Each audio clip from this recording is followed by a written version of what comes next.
place, you prick. Alright, dickheads, this is going to be the review for episode 4 of The Walking Dead Season 8, titled Some Guy. I wasn't going to do this review because the motivation for YouTube at the minute is like really low.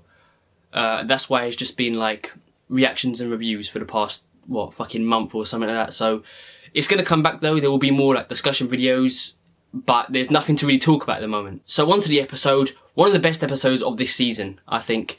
It's a brilliant episode in terms of action, story, emotion. It had pretty much everything in one. This episode was amazing. We got the death of Shiva, and most people were upset and crying and stuff. There was like, I could feel tears wanting to come to my eyes because it was the way it was shot. But I knew it was coming, so I couldn't be as emotional. Like, throughout this whole season, I've been waiting for it. I've been like, is this going to be the episode where Shiva's going to die? Is this going to be the episode? But I knew this episode, especially with the way the scene was shot and how it was leading up to it. I knew straight away, this is going to be Shiva's death. So that sucks, but it does help the storyline a lot. And people see that moving forward. I know there's some people who think, like, why did they kill him off? And they genuinely don't know why, and felt like it was too fast and all that. So I'm going to do my best to explain why it was done and what it holds for the future and why it was good. But that's coming later on in the video. I'm going to do this bit by bit. I love in this episode how they do back and forth shots. Like, it shows 1 minute when Ezekiel's super confident and like him gearing up for the war, seeing how happy he is and how confident he is that he'll win this war. And then it always goes back to like present day where he's basically at his all-time low. At the beginning, he's given one of his motivational speeches, as Ezekiel does, as always, to his people, gets him in a group hug, and then it cuts onto this present day in a very similar shot, but all his people are dead, and I thought that was fucking brilliant. That transition was insane. It just goes to show how much the Kingdom has actually cared about Ezekiel and how much they believed in what he created. Like, whether it was fake and all were put on or not, that doesn't matter. Like, it gave them something to work for, it gave them hope. And it just shows here that they were willing to give their life for the king. And they did give their life for the king. Like, it wasn't, when the bullets started flying, it wasn't, let's protect ourselves, let's just, like, fuck off out of here. They all jumped the king to make sure he was safe. And they risked their life in doing so. And that goes into what Jerry does for this episode as well. Like, Jerry constantly throughout this episode, there's this back and forth between, like, he calls him Your Majesty and all that. And Ezekiel basically doesn't want to be referred to as the king or Your Majesty anymore. But Jerry still does it because it gives him hope. It's what he's been fighting for this whole time. So I do love how they've done that. Another thing I loved in this episode is how it gave Kerry Payton time to shine, because he's usually always in this same like mood, same emotion where he's like happy. Do you know what I mean? He's always in that same mood, but it showed a different side of him where he's like upset, distraught, like he's a broken man, and he'd done it so well. Like, Kerry Payton's acting in this episode was fucking incredible. So Ezekiel at the beginning trying to get away from the undead kingdomers. And at this point, I wish that I didn't read the comics, because when moments like this happen, for example, I'm sitting there thinking Ezekiel's not going to die. Like, I know he's not going to die. I know for a fact he's not going to die. And then there's people like, when I'm watching with my dad, he's like to me, Morgan, is Ezekiel going to die? And I'm thinking, I wish I had that mindset. Like, I wish I didn't know if Ezekiel was going to die or not. So that's just something I thought of, how the people who don't read the comics, you are lucky in a way. You're very lucky in a way, in the sense that you don't know what's going to happen. In your eyes, anything can happen at any moment. And I guess that's the one bad thing about reading the comics, is you know certain characters are going to survive. And yeah, they don't always follow the comics, but in moments like this, like, you just know they're not going to kill Ezekiel off because you've read the comics, you know what I mean? So it is a downside to reading them, I suppose. But anyway, he's trying to get away from the walkers, and the last remaining Kingdomer actually saves him. That guy died right off the bat. Like, I honestly didn't expect that.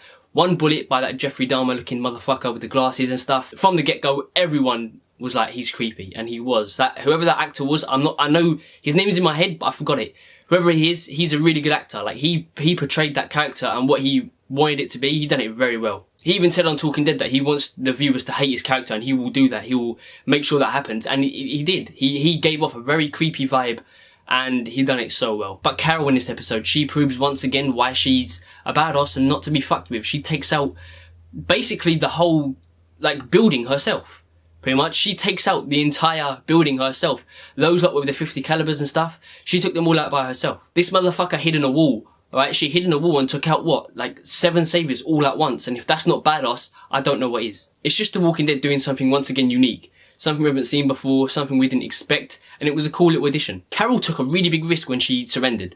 Like, if that was me, I would have thought, fuck no, I ain't doing that. Because the saviors, they kill right off the bat. There's no negotiating with these people. There's no surrendering. They don't do that bollocks. They kill on sight. And if they don't like you, they will shoot you. Especially if you've been shooting at them. So she took a really big risk, but it did pay off. She managed to get 2 of the saviours down, got the other 2 distracted while she was able to shoot at them, and they basically run out of ammo. Once again, people seem to nitpick at this scene, because apparently that truck would have blown up and whatnot, but you have to remember it's a TV show, for God's sake, and I don't see why this season people are trying to nitpick at the shooting scenes, when in season 4, for fuck's sake, when Herschel got beheaded, you had Rick, who was in front of a tank, jeeps with mounted LMGs on them, fuck knows, and a bunch of other firepower. He was like dead center in front of them with no cover. The nearest cover to him was the bus, and that was like way behind him, and he didn't get shot then. So and no one nitpicked about that. People say that's one of the best episodes in The Walking Dead history. So I don't see why people weren't nitpicking at that kind of stuff and criticising The Walking Dead for that, but they seem to be criticising it for like now. For me, it just seems like people are just finding reasons to try and hate on Walking Dead and call it a shit show because they're bored. But that's a rant for another video. It switches back to this creepy Jeffrey Dahmer looking motherfucker and Ezekiel, and the conversation they have is really interesting when you listen to it, because it's basically the Saviours breaking Ezekiel down and basically just telling him how it is. He honestly is telling the truth, and Ezekiel knows it's the truth. Like, whether this man's a dickhead or not, it is the truth what he's saying. He's saying, like, you strip yourself from that tiger, you're nothing more than a joke. Do you know what I mean? You're like a clown, pretty much. You're in a fucking circus. What you're doing isn't real. You know you're not a king. The way you're acting is ridiculous. And as I said before with Carey Payton's acting, you see through Ezekiel's facial expressions that he knows it's true, and it's kind of hurting him that he knows it's true. Like, him putting on this act has pretty much killed his entire squad, and he knows that. But Ezekiel also fires back with some truths, and he's like, Negan doesn't even know your name. He's like, does Negan even know your name? And this guy knows that Negan doesn't know his name. And all that done was make the guy want to bring Ezekiel to Negan even more, because then it would give him some sort of acknowledgement.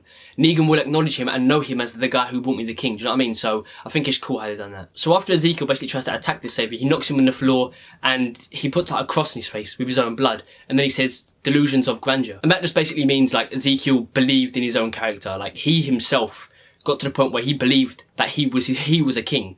Like, he pretty much got to that level. In fact, if I look up the definition of delusions of grandeur, hold on. So it even says here, a false impression of one's importance. So that's pretty self-explanatory, to be honest. And that cross, I don't think there's any symbolism there or any significance to it. It's just him showing his dominance and basically treating Ezekiel like a dog. So it gets to the point where they're at this gate and it's locked. And there's a comic reference here that I do want to mention because it is important. I'll put a timestamp either in the description or on screen, one of the two, just look in both, to skip past the point to when I just carry on the review and the comic spoilers are over.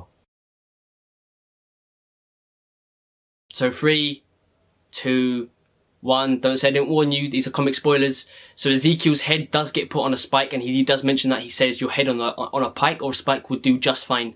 That's obviously a reference to the future in the comics, because Ezekiel does end up dying by the Whisperers. They decapitate him and put his head on a spike, so that's a cool little reference to the future. And then Jerry comes in with the save with his giant battle axe. He cuts the fucker in half. Like, he literally cuts him in half.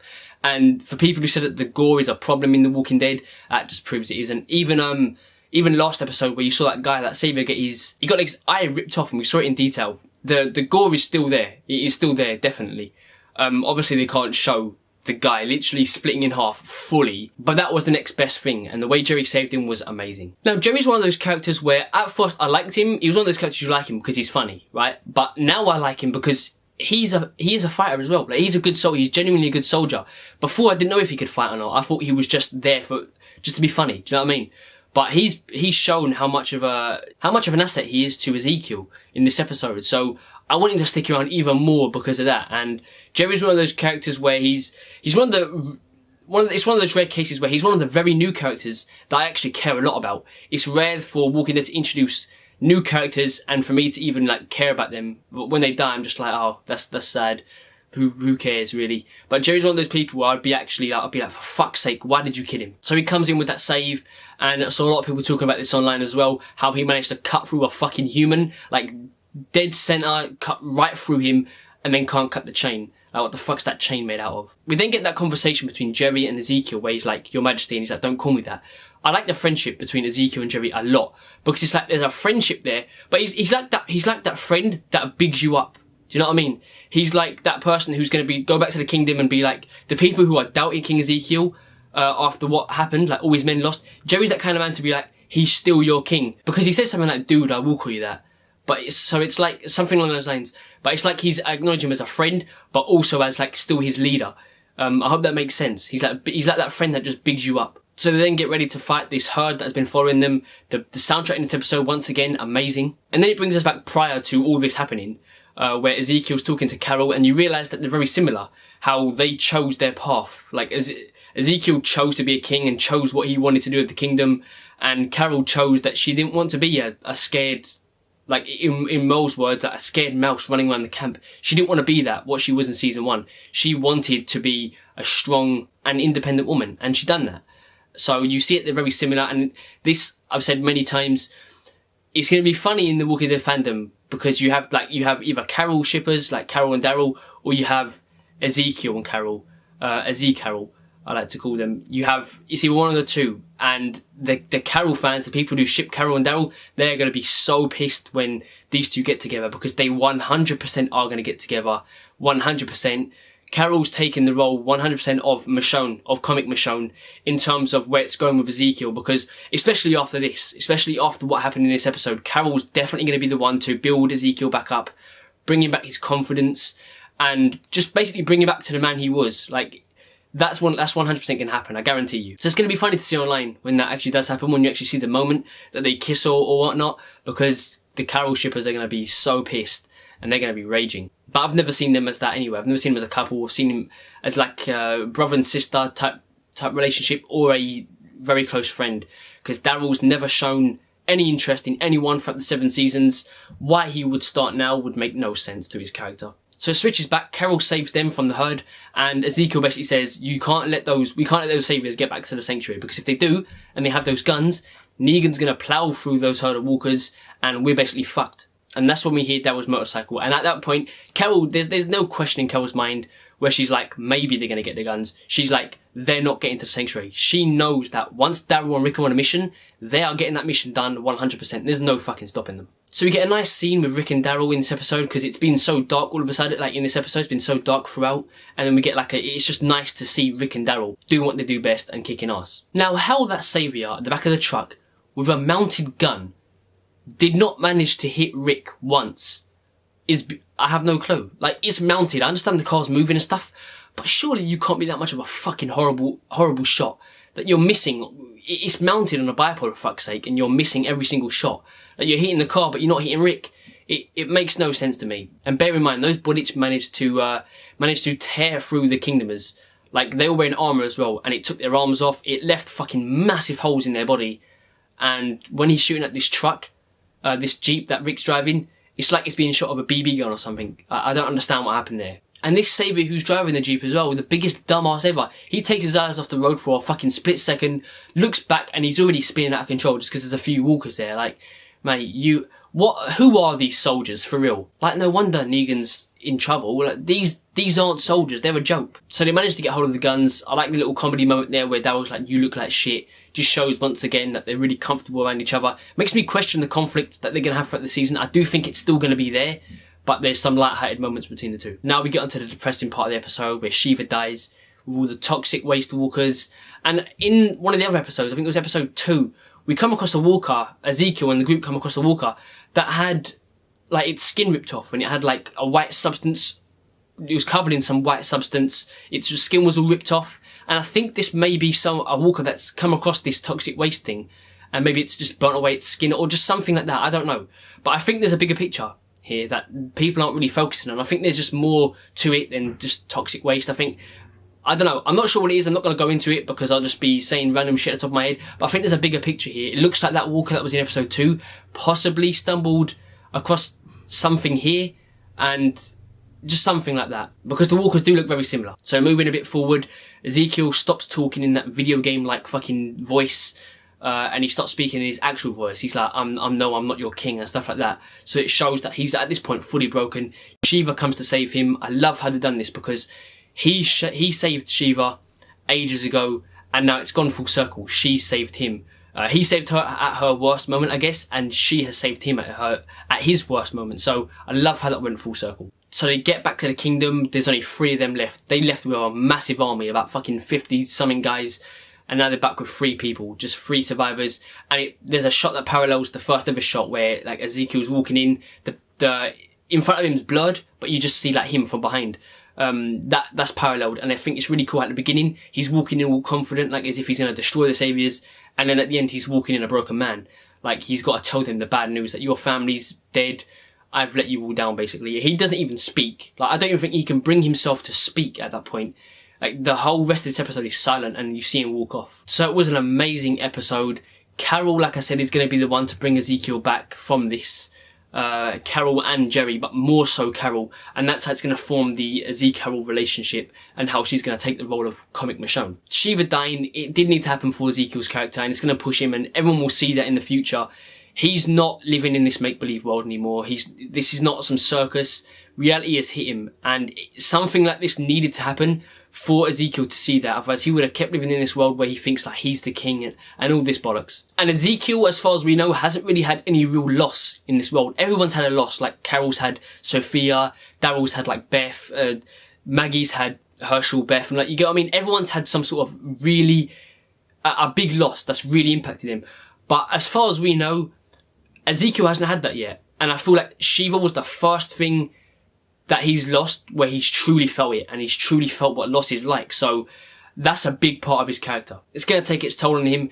That was the only thing he had that made him feel like he had power, I suppose, is the fact that he had a tiger. Just like that savior said, you strip down a tiger, what do we have? Just some con man. Just some con man in fancy dress, basically. And we saw last episode that Ezekiel was so proud that he constantly said it. We've not lost one of our ranks, like not one of our ranks. And he was smiling about it. So that was like a big deal to him that he went in, he had this confidence, and he felt like he achieved what he wanted to do, not losing one person. I think he expected it, but in his mind, at the back of his mind, he probably thought this isn't going to happen. Like he had so much confidence, and now he's lost all of his fucking ranks, like every single one. The only person he's not lost is Jerry. So all of this is going to take its toll on him big time. But like I said, Carol will bring him back. So overall, it was an amazing episode. I really did like it. Like I said, it had a mix of emotion, action, suspense. It had everything. And yes, trust me when I say this, even Forbes, okay, Forbes, who write those articles on The Walking Dead and slam it every single fucking week, even they gave this episode a positive. So if they gave this episode a positive, it must be good, right? I mean, they slammed The Walking Dead at every opportunity they get. So the fact that they're saying this was a good episode speaks for itself, doesn't it, really? So that's about it for this review. Nothing too special. Like I said, I wasn't going to do it, but I thought, I don't think we've missed a review yet, so it wouldn't make sense to miss this one. It's quite a big episode as well, with Shiva's death, so, and it's like the progression of Ezekiel's character, and it's a big step for Ezekiel's character, so I thought I might as well do it. I've seen a lot of people say they enjoy our reviews, but for me, when I see like the word The Walking Dead review, I just see it as like boring. I don't know if it's just me, it probably is just me, but because I view it in that way, I assume that everyone else views it in a way, and they obviously don't. So, yeah, that's why I'm usually not motivated for reviews that much, but I do like doing them. They are fun. Breaking down the episode, like I said, is one of the funnest things about The Walking Dead, and it's what makes it so enjoyable for me. So tell me what you think down below in the comments, and remember, I just want to remind people, if you disagree with anything I say, that's fine, but remember, you can word things in a non-dickhead way. Alright, you can have a discussion without insults, without being a cunt, basically. You can have a discussion, believe it or not, without being a dickhead and throwing around insults. If you disagree with something, then just respectfully disagree, do you know what I mean? Because I don't want to have to roast people in the comments. I'm tired of it. At the end of the day, it's a TV show, we all love it. If you have a different opinion of someone, then you have a different opinion. It's not that deep. I've said it before, and I'll say it again. From the start, me and David, even if David was here, he would agree. We want our comment section to be a place where you can come in, you can say what your opinions. You can say you hate Rick or whatnot, and whether that's an unpopular opinion, obviously, but there's no need to flame someone for it. Do you know what I mean? If they don't like something, you can't flame them for their opinion.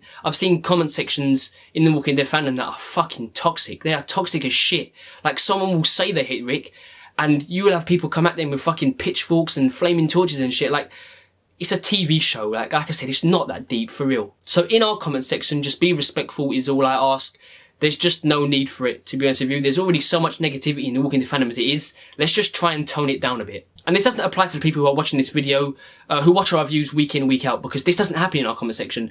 I've just seen it happen more and more in other people's comment section, and I'm thinking, I do not want that to come to our channel. It happens to us every so often.